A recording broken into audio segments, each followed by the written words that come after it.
خداوند قلم را خلق میکنه، به قلم میگه نوشته کن، ما اکتب یا الله، چی نوشته کنم؟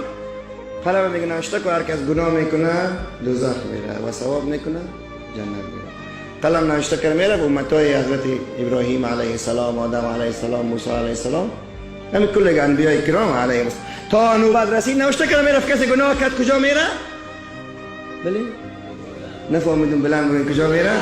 اگر ثواب کرد کجا میره؟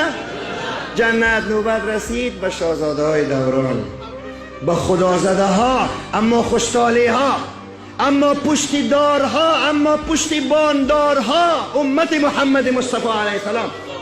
قلم میخواست نوشته کنه امت محمد صلی الله علیه وسلم اگر ثواب کرد کجا میره؟ جنت. اگر گناه کرد دوزخ. صدای غیبی از آسمان پیچید بالای قلم، تأدب یا قلم، با ادب باش، این امت محمد مصطفی هست. قلم شق شد، آلم قلم شق است، قلم نه، بعض قلم هایی که رنگ میخوره شق است. حکمتش از اینجاست. شق شد چندین هزار سال زیر هیبت الهی قلم شق بود. گفت خیلی چی نوشته کنم پروردگار؟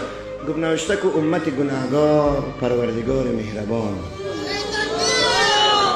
خداوند ما را از مهربانیش خوش نصیب ببرد.